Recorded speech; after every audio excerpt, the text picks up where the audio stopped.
এই জিলহজ মাসের প্রথম জুমায়, জিলহজ মাসের প্রথম জুমায় আল্লাহ রাব্বুল আলামিন অত্যন্ত মায়া করে, অত্যন্ত মেহেরবানি করে, অনেক দয়া করে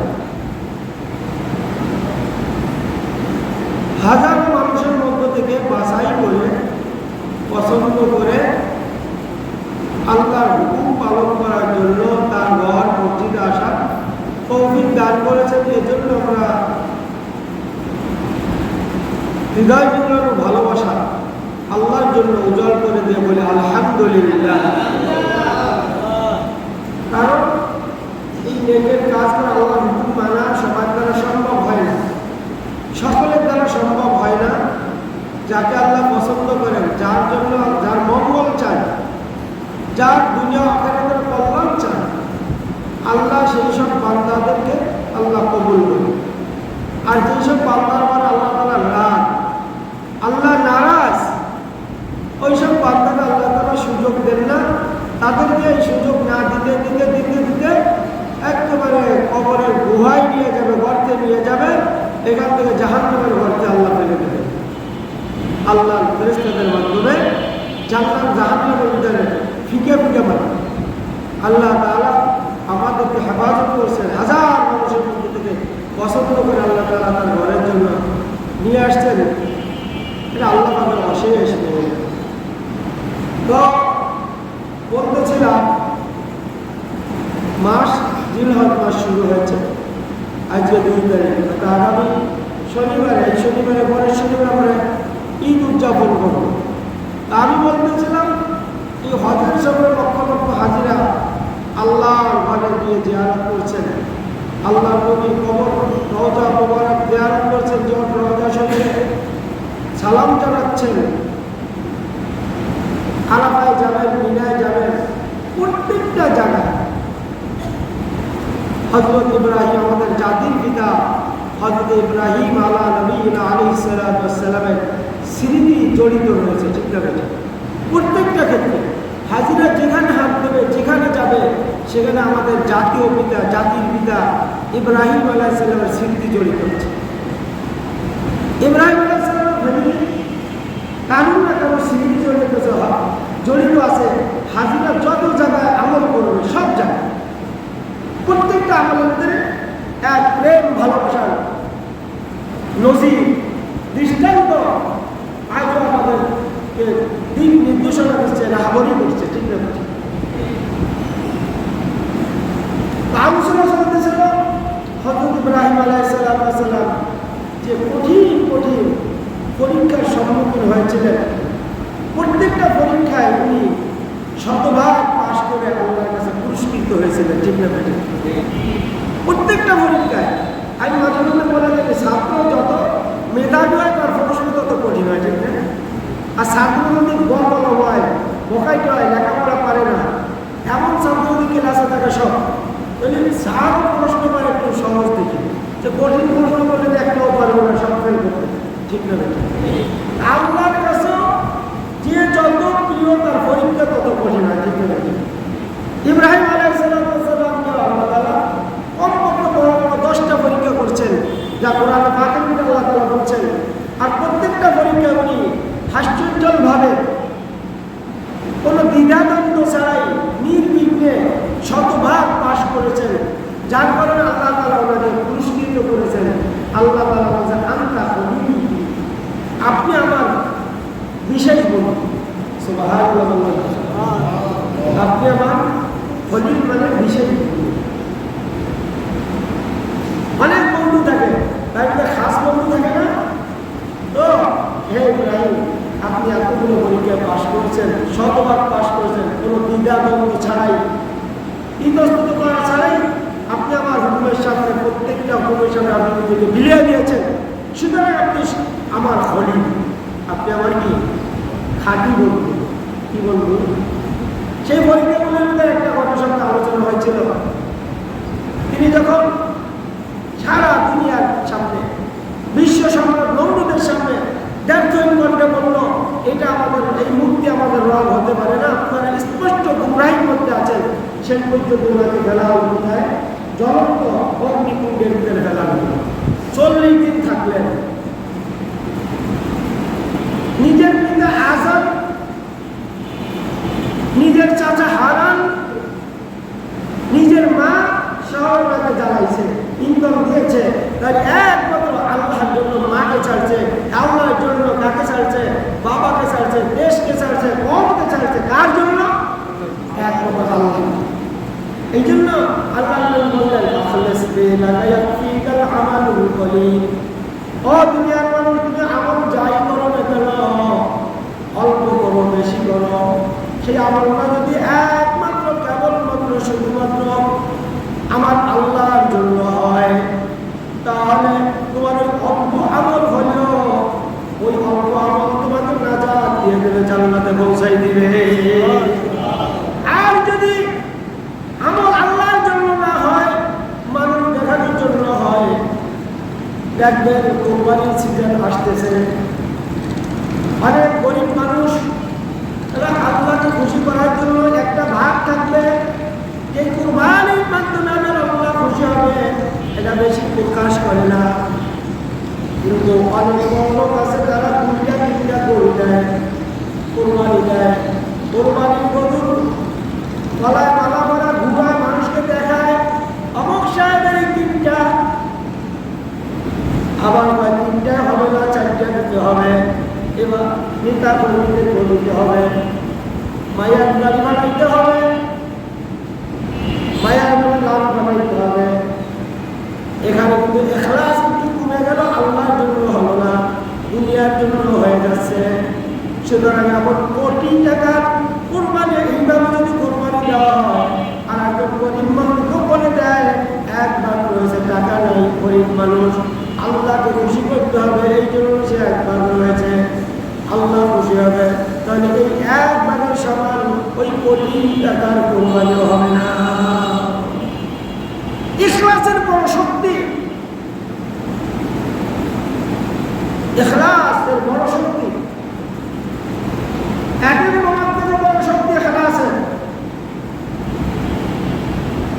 ছোট্ট হোক আমল, অল্প হোক, কিন্তু কিসের কার জন্য হতে হবে? একদম আল্লাহর জন্য হতে হবে। ইব্রাহিম আলাইহিস সালামের বাবা ইন্ধন দেয়, মা ইন্ধন দেয়, চাচা ইন্ধন দেয়, আগুন জ্বালায় সবাই ইব্রাহিমকে পোড়ানোর জন্য। নমরুদ হুকুম দিয়েছে ইব্রাহিমকে জ্বালাইতে হবে, কিন্তু ইব্রাহিম আলাইহিস সালাম একমাত্র আল্লাহর জন্য নিজেকেও কোরবানি দিয়ে দিচ্ছে। আগুনে জ্বলে আল্লাহর জন্য জ্বলল, কার জন্য জ্বলল? দুনিয়ার কোনো পরাশক্তির সামনে, বিশ্ব সম্রাট নমরুদের সামনে সে মাথা নত করবে না। বাবাকে ত্যাগ করছে, মাকে ত্যাগ করছে, কমকে ত্যাগ করছে, একমাত্র কাকে পক্ষে রেখেছে? কাকে পক্ষে রেখেছে? এই জন্য আল্লাহর কোরআন বলতেছেন, সারে দুনিয়া ও কালে अब भी कोई नुकसान नहीं, गम नहीं है, डर नहीं है, जब रहमत रहमान है। গোটা বিশ্বের মানুষ তোমার বিরুদ্ধে চলে যাক, কোনো টেনশন নাই, কোনো চিন্তা নাই, যদি মওলা পাক মুহাম্মদুল আলামিন খুশি থাকে।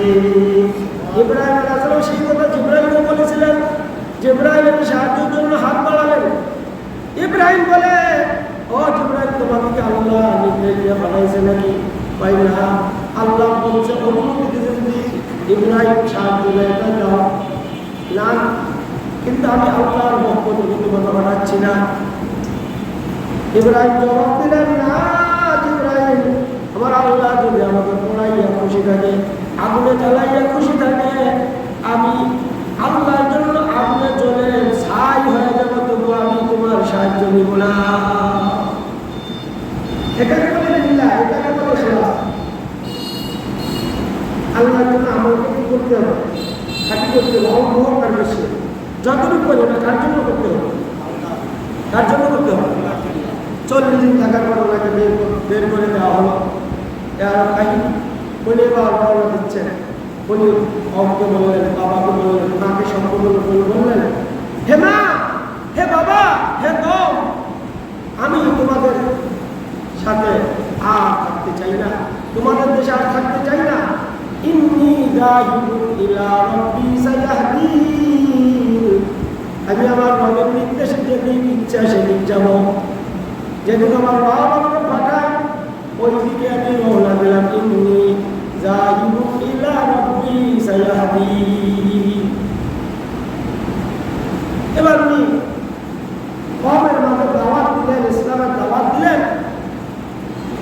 কেউ ইসলাম গ্রহণ করলো না, বাবা করলো না, মা করলো না, কিন্তু শুধু ওনার ভাতিজা পুত্র হযরত ইব্রাহিম আলাইহিস সালামের আর একজন ভাইয়ের নাম ছিল হারান। ইব্রাহিম এবং হারান, এই হারানের এক সন্তান ছিলেন হযরত লূত আলাইহিস সালাম।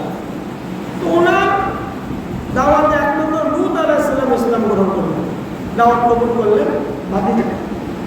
আর তার সহধর্মিণী হযরত সারা আলাইহিস সালাম, এই দুইটা লোক ইসলাম গ্রহণ করলেন। এবার আর কখনো ইসলাম গ্রহণ করলো না, আগুনে জ্বালায় শেষ করার চেষ্টা করলো নিজের মা পর্যন্ত। আল্লাহ। এবার তিনি বললেন, ইন্নী যাহিবুন ইলা রাব্বি সায়াহদিন। ও মা, আপনি আমাকে গর্বে ধারণ করেছেন, আমি আর আপনার কাছে থাকতে ইমানের মোকাবেলায় আপোষ হবে না। তুমি মা আছো, তোমার সম্মান আমি যথাসম্ভব করবো, কিন্তু আল্লাহর জন্য আল্লাহর বিরুদ্ধে গিয়ে তোমার হুকুম আমি মানতে পারবো না। ও বাবা, তুমি বাবা আছো, তোমার ইচ্ছা তুমি করবো বাবা হিসেবে, কিন্তু আল্লাহর মোকাবেলায় তোমাকে আমি মানতে পারছি না। ইন্নী যাহিবুন ইলা রাব্বি সায়াহদিন, আমি আমার রব আমাকে যদি নির্দেশ করেছে, আমি সেই রবের খুশির জন্য আমি দেশ ত্যাগ করছি, হিজরত করছি, চলে যাচ্ছি।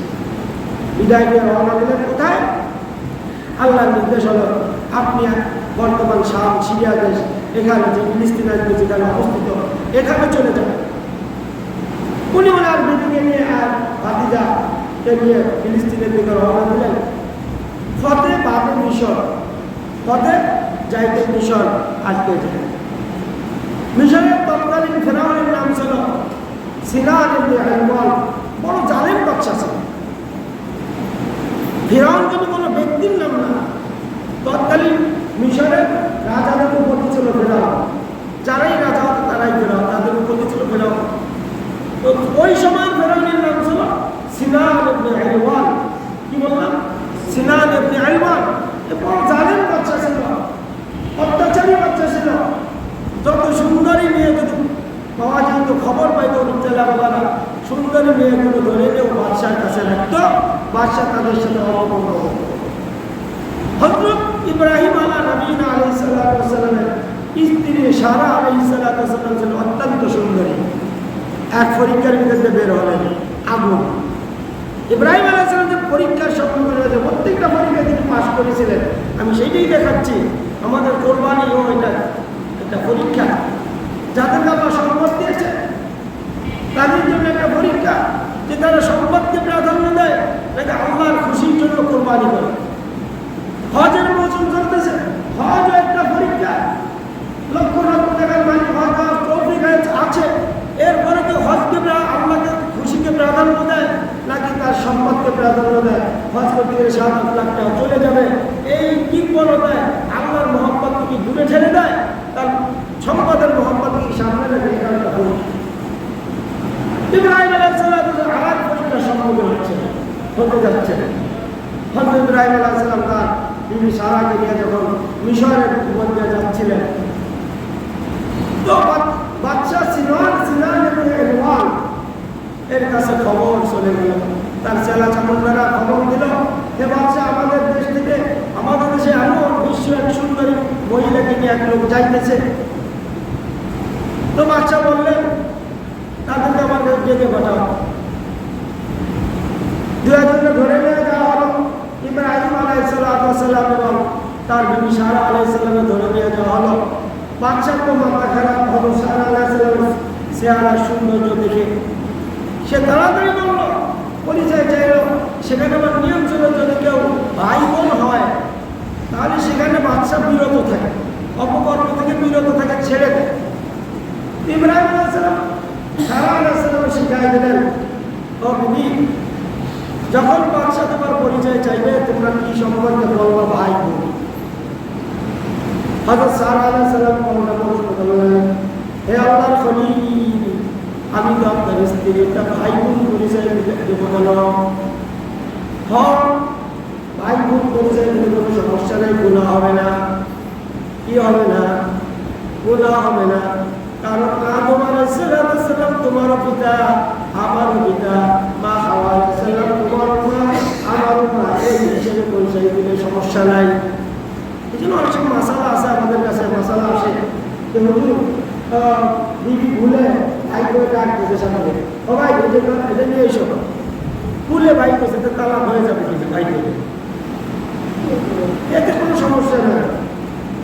হ্যাঁ, তালাক হওয়ার একটা সুযোগ আছে, যদি সে নিয়ত করে ভাই বলার সময় স্বামী বলতে না, স্ত্রী না, স্বামী যদি বোন বলে ডাক দেওয়ার সময় নিয়ত করে যে তুমি আমার আপন বোনের মতো, তাহলে তালাক হবে। আপন বোন তো আর বউ হতে পারে। আর আদম আলাইহিস সালাম হিসেবে যদি এমনি কথার কথা এই যে একজন ভাই ভাই করা ভাই এদিকে আসে, ও বোন এদিকে শুনে যাওয়ার কথা, এভাবে বলা কোনো দোষ নেই, এটা তালাক হবে না। মাসালাটা দিতে ভালো করে জেনে নিন। আল্লাহু আকবার। ও সারা, তুমি বলবা ভাই বোন আমরা হয়তো আল্লাহ তাআলা ইসলাম বাঁচাই দিতে পারে, কিন্তু হযরত সারা আলাইহিস সালামের সৌন্দর্য মাধুর্য দেখে বাচ্চা পাগল করা, সে ভাই বোন পৌঁছায় দেওয়ার পরও বিরত হলো না। তার চেলা চাবলটা থাকে না, তাকে দরবারে চেলা চাবলটা মানে আগাছা, কিছু আগাছা আছে না, কথার আগে লাগতে হবে, আছে না নাই? ভালো ভালো আদর্শবান নেতাদের বক্তব্য করে এই চেলা চাবলটা ঠিক না, তাদের কর্মকাণ্ডে ভালো ভালো আদর্শবান নেতা নেত্রীদের বদনাম হয়েছে, ঠিক না? আছে না নাই? এরকম এই আগাছাগুলো ওই আগাছাগুলো বলার সাথে সাথে তাদেরকে বের করে দাও। হযরত ইব্রাহিমকে দূরে সরাই নিয়ে যাও। ইব্রাহিম আলাইহিস সালামকে তারা ধাক্কাইতে অনেক দূরে নিয়ে গেল। হযরত সারা আলাইহিস সালাম একা থেকে গেলেন বাদশার দরবারে। আল্লাহ রাব্বুল আলামিন, আমি একটু আগে কি বলেছি, সারা দুনিয়া হো মুখালিফ তববিকি নুকসানিহি রহমহি হায় দরহি হায় জব রহমত রহমান হায়।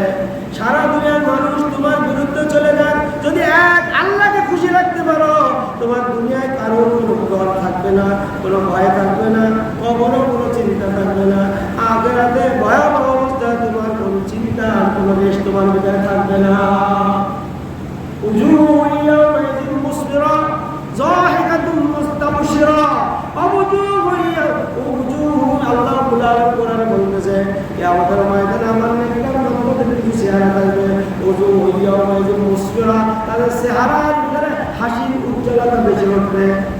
যাহিকাতুন মুস্তাবশিরা, তারা ওই কঠিন ময়দানে যেদিন মা সন্তানের পরিচয় দিবে না, সন্তান মায়ের পরিচয় দিবে না, ইয়াউমা ইয়াফিরুল মারউ মিন আখি, ভাই ভাইয়ের পরিচয় দিবে না, স্ত্রী স্বামীর পরিচয় দিবে না, এমন ভয়াবহ অবস্থা মানুষের মধ্যে আল্লাহ বলেন কাল বারাশিল মাবসুস, পতঙ্গ পালের মতো এই পতঙ্গ পালগুলো আগুনের ঝাঁপ দিয়ে পড়ে পড়ে যায়, এমন পতঙ্গ পালের মতো মানুষগুলো পাগল হয়ে দৌড়াইবে, ঠিক না? এই কঠিন মুহূর্তে আল্লাহ বলেন উজুহু ইয়াওমাইযিন মুসফিরা, আমার নেককার বান্দারা সেদিন হাসতে থাকবে, তাদের চেহারার ভিতরে চিন্তার কোনো চাপ থাকবে না, তাদের চেহারার ভিতরে হাস্য উজ্জ্বলতা থাকবে। উজুহু ইয়াওমাইযিন মুসফিরা যাহিকাতুন মুস্তাবশিরা, তারা হাসতে থাকবে, আল্লাহর পক্ষ থেকে ফেরেশতারা এসে সুসংবাদ দিতে থাকবে। এরপরে বলতেছেন তার হাকুয়া কথারা আরো কিছু লোক থাকবে, তাদের চেহারার ভিতরে চিন্তার ছাপ, তাদের চেহারা বেয়ে ঘাম ঝরতেছে। তার হাকুয়া কথারা চেহারার ভিতরে ঘামের গোটা পড়তেছে, চিন্তায় তারা রয়েছে। তারা ছিল ফাসিক ফুজ্জার, তারা দুনিয়ার জন্য করতো, দুনিয়ার জন্য মানুষের মাথায় বাড়ি দিত, দুনিয়ার জন্য মানুষকে খুন করতো, দুনিয়ার জন্য দুনিয়া কামানোর জন্য তারা আল্লাহকে আল্লাহর হুকুম ত্যাগ করতো, দুনিয়ার জন্য তারা নামাজ ছাড়তো, দুনিয়ার জন্য তারা কোরবানি মাঝে মাঝে কোরবানি ছাড়তো, দুনিয়া কামানোর জন্য দুনিয়ার লোভে পড়ে হজ ফরজ হয়ে যাওয়ার করে টাকা জমা করতো, পুঁজি করতো। ও আদাতা পারত। হযরতে ইব্রাহিম আলাইহিস সালামকে তারা ধরে নিয়ে গেল, ধরে নিয়ে আটকায় রাখলো। সারার সাথে সেই সিনার অন্যান্য ফেরাউন অপকর্মে লিপ্ত হবে।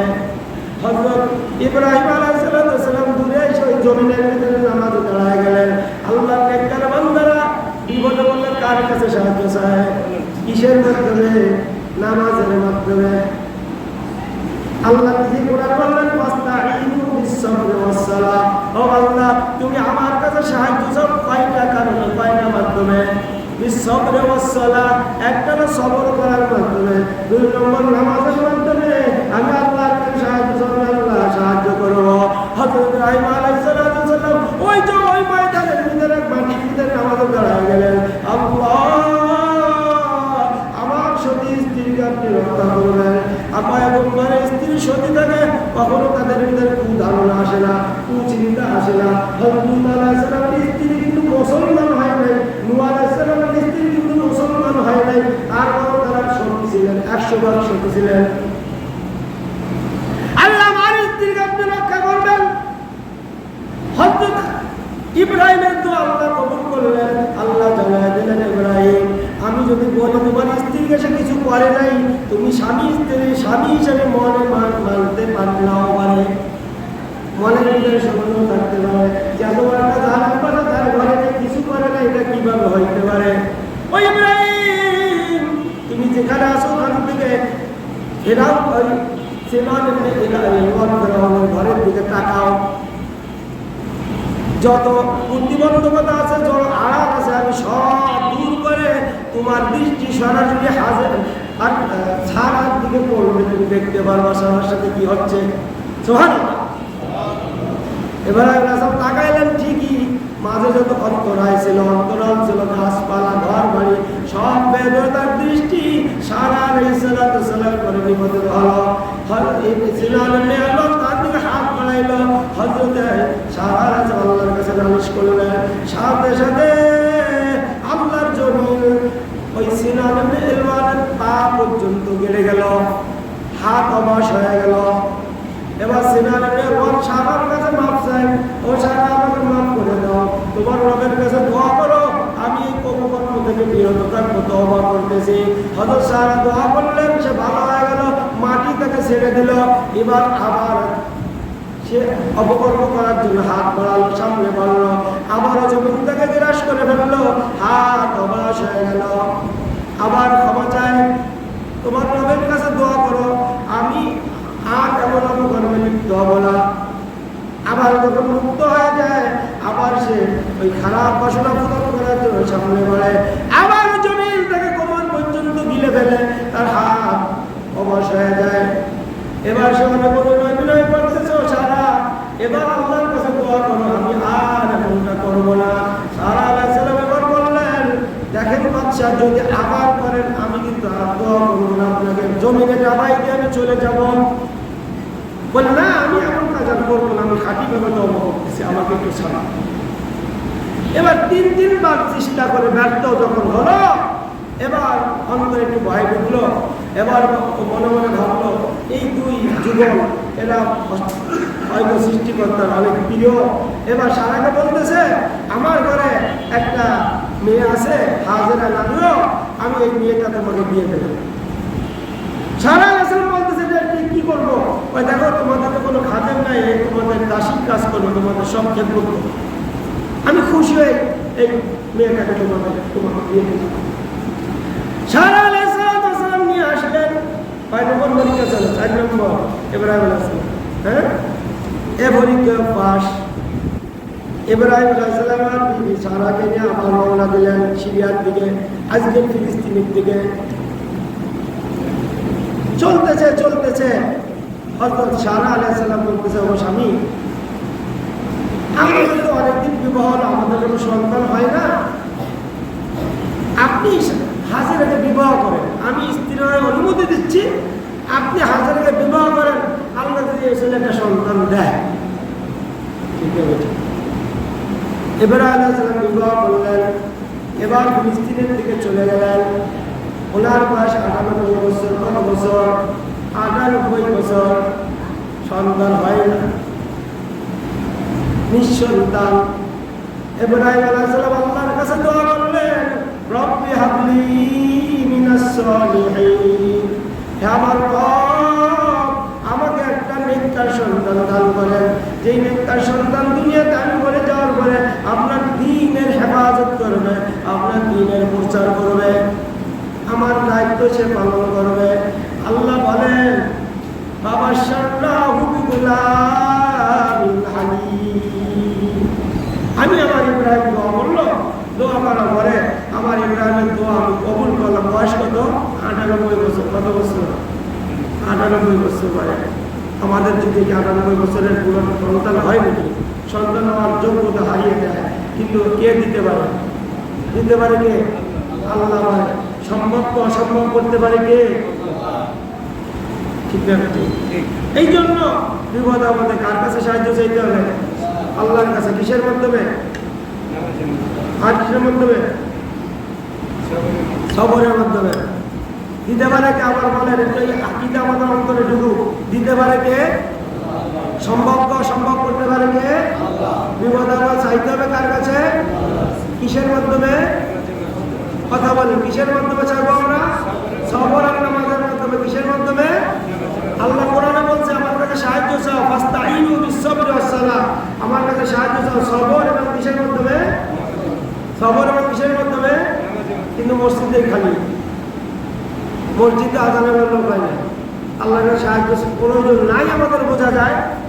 আমরা নিজেরা করতে পারি, নিজের সাহায্য নিজে করতে পারছি। আমার টাকা আছে, আমার বাড়ি ভাড়া আসতেছে, আমার দোকান আছে, আমার ব্যবসা আছে, এই জন্য মসজিদে যাওয়ার দরকার নাই, আমারটা আমি নিতে পারি। আমাদের অবস্থা চলে যায়, আমার যত কিছু আছে কিছুতে কিছু হয় না, আপনার চেয়ে নিতে হবে কার কাছ থেকে? আল্লাহর কাছ থেকে। এই জন্য আমাদের যুগে মসজিদ ভরে যেত, বাজার খালি হয়ে যেত। আর আমাদের যুগে মসজিদ খালি হয়ে যায়, বাজার ভরে যায়। মসজিদ খালি হয়ে যায়, দোকান, চার দোকানের স্টোর ভরে যায়। ঠিক না বেশি? চাইতে হবে কার কাছে? আবার বলেন, কিসের মাধ্যমে?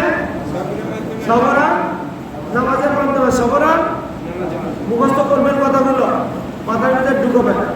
হযরত ইব্রাহিম দোয়া করলেন, আল্লাহ বলেন, বাবা শাল্লাহু বিগুলামিন হালিম, আমি আমার ইব্রাহিমকে একটা নেককার সন্তান সুসংবাদ দিয়ে দিলাম। এবার সন্তান হওয়ার পরে কি করতে হয় বলেন দেখি? সন্তানটা এই মধ্যে আল্লাহকে দান না। কত মানুষ আল্লাহ তাআলা সন্তান করে রেখে দিয়েছে, কত তকদির করে, কত ওষুধ খায়, ডাক্তার দেয়, সন্তান হয় না। আমার কত জনের সন্তান বন্ধ করে রাখে, তারপর অল্পতে হয়ে যায়। ঠিক না? এটা সন্তান কার দান? আর নিয়ামত পাইলে কি করতে হয়? আল্লাহ নিয়ামত পাইলে কি করতে হয় বলেন? সবাই বলেন, আল্লাহ নিয়ামত পাইলে কি করতে হয়? নাকি গানের ব্যবস্থা করতে হয়? অনুষ্ঠান করে গান, তারপরে কি সেট করে, ড্যাক সেট বাজায় বলে আনন্দ করতে নাকি? হ্যাঁ, শুকরিয়া আদায় করতে হয়। কিসের মাধ্যমে? আল্লাহর হুকুম পালনের মাধ্যমে। হযরত ইব্রাহিম আলাইহিস সালাতু ওয়াস সালাম 98 বছর বয়সে অসংখ্য সম্ভব করে আল্লাহ সন্তান দান করলেন। ইব্রাহিম আলাইহিস সালাম আল্লাহর কাছে দোয়া করে, আলহামদুলিল্লাহিল্লাযী ওয়াহাবা লি আলাল কিবারি ইসমাঈল ওয়া ইসহাক ইন্না রাব্বী লাসামিউদ দুআ। আলহামদুলিল্লাহ, সমস্ত প্রশংসা আমি আল্লাহর জন্য করেছি। ইব্রাহিম ভাই, আলহামদুলিল্লাহ, আমি সমস্ত প্রশংসা আল্লাহর জন্য করলাম। ওয়াহাবা লি আলাল কিবারি ইসমাঈল ওয়া ইসহাক, যে আল্লাহ আমার বৃদ্ধ বয়সে 98 বছর বয়সে আল্লাহ আমাকে সন্তান দান করলেন। ইব্রাহিম, ইসমাঈল এবং ইসহাক নামে দুইজন সন্তান দান করলেন। ওই আল্লাহ দরবারে প্রশংসা, আল্লাহর সমস্ত প্রশংসা করলাম। ইন্না রাব্বী লাসামিউদ দুআ, আমার রব আমার দোয়া কবুল করেছেন, আমার রব আমার দোয়া কবুল করেছেন। এবার আল্লাহর কাছে কয়, আল্লাহ সন্তান দিয়েছেন, ভালো কথা। সন্তান হওয়ার পরে বাপ মা ওই ইংলিশ মিডিয়ামের জন্য পাগল হয়ে যাবে না। 3-4 বছর পর দেখা যায় ভোরবেলা সন্তানের গাড়ি করে মিডিয়ামে নিয়ে এসছে। সন্তান ঘুম গাড়ি করে নিয়ে গেছে।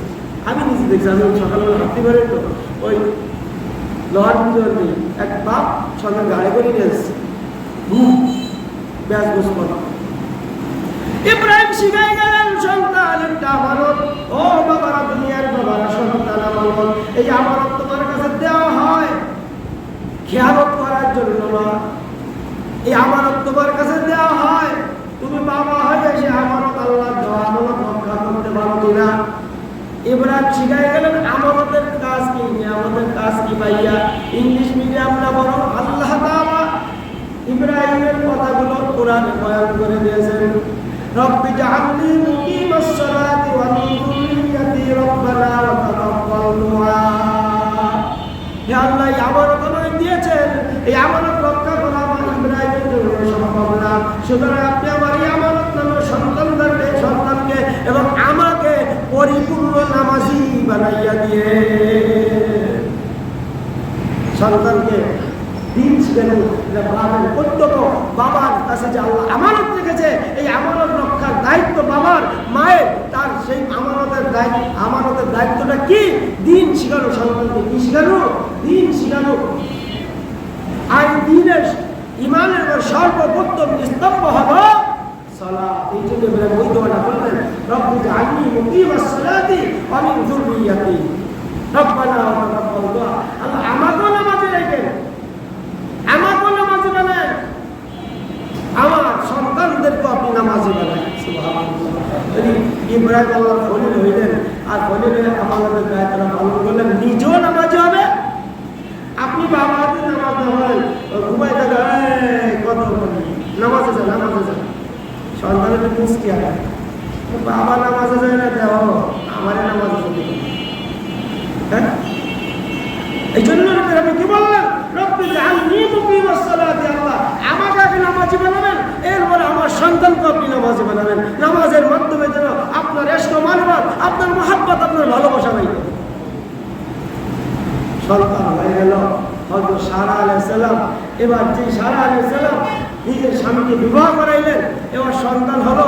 সন্তান হওয়ার পরে ওনার শরীরে এবার আগুন জ্বলে গেলেন এবং তিনি চিন্তা করলেন যে বিবাহের আগে, বিবাহ করার সাথেই আমরা কত বছর বিবাহ করছি, আমাদের সন্তান হয় না, হাজারাকে বিবাহ করাই দিলাম, মাত্র সন্তান হয়ে গেল।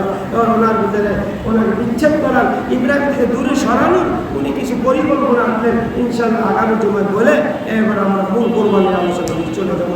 আল্লাহ তাআলা আমাদের সকলকে ইব্রাহিম আলাইহিস সালামের জন্য মতো আল্লাহ প্রেমিক হয়ে আল্লাহ তাআলার পক্ষ থেকে খলিলিয়াতের মর্যাদা আমাদের আল্লাহ তাআলা দান করে, এমন আমল যেন আমাদের দ্বারা হয় আল্লাহ তাআলা তৌফিক দান করুন। সবাই বলুন আমিন।